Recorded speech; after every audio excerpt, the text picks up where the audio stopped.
तर तुमचं स्वागत आहे आपल्या वैष्णवी मणी या मेकओव्हर पेजवरती। तर आजचा टॉपिक असणार आहे आपला डॅन्ड्रफ बद्दल।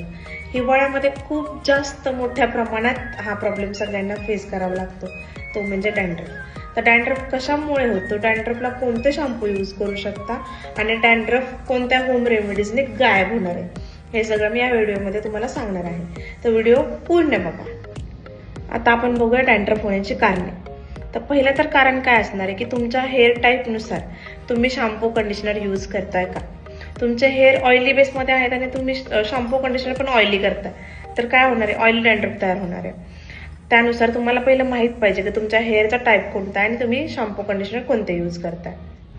हेअर वॉशमध्ये खूप दिवसांचा गॅप दिल्यानंतर सुद्धा हे डॅन्ड्रफ होण्याची शक्यता असते।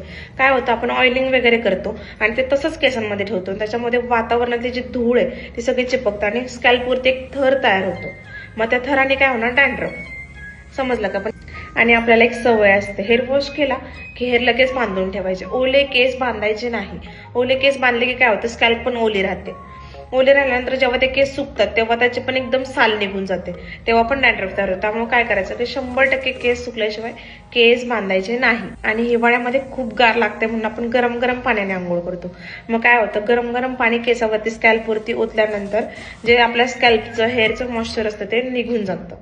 त्यामुळे काय होतं, स्कॅल्प पूर्ण ड्राय होते। ड्राय झाल्यानंतर काय होणार, त्याचे साल निघणार, साल निघाले की डॅन्ड्रफ तयार होणार।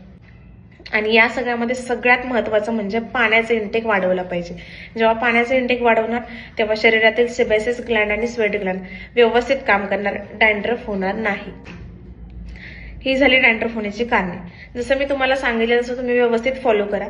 आणि 3 शॅम्पू सांगणार आहे बेस्ट डॅन्ड्रफ बद्दल आणि याचे रिव्ह्यूही तुम्ही चेक करू शकता, खूप चांगले शॅम्पू आहेत। तर त्यातला फर्स्ट असणार आहे, स्क्रीनवरती दाखवते बघा, पिलिग्रीम अँटी डॅन्ड्रफ शॅम्पू। याच्यामध्ये सॅलिसिलिक ऍसिड असल्यामुळे ते स्कॅल्पवरील बॅक्टेरिया आहे त्याला किल करण्याचं काम करतं। त्यानंतर सेकंड नंबर शॅम्पू असणार आहे सेबामेड। त्याचा इथे फोटो दिलाय मी, स्क्रीनशॉट मारून तुम्ही त्याचे रिव्ह्यू चेक करून बाय करू शकता। त्यानंतर थर्ड नंबरच असणार आहे विश केअरचा अँटी डॅन्ड्रफ शॅम्पू। आता सगळ्यात महत्त्वाची आणि घरच्या सामानात होणारी अशी होम रेमेडी मी तुम्हाला सांगणार आहे। तर कापूर घ्यायचा आहे तुम्हाला, कापूर आणि कोकोनट ऑइल दोन्ही मिक्स करायचं आहे। मिक्स केल्यानंतर त्याची फाईन अशी पेस्ट करून तुम्हाला पूर्ण स्कॅल्पला लावायची, एक 10 मिनिटं मसाज करायचा, देन त्यानंतर वॉश करून टाकायचं। हे आठवड्यातून 2 वेळा केलं ना, एक नंबर रिझल्ट आहे, पूर्ण डॅन्ड्रफ तुमचा निघून जाणार आहे। कशी वाटली माहिती कमेंट करून नक्की सांगा आणि पुढची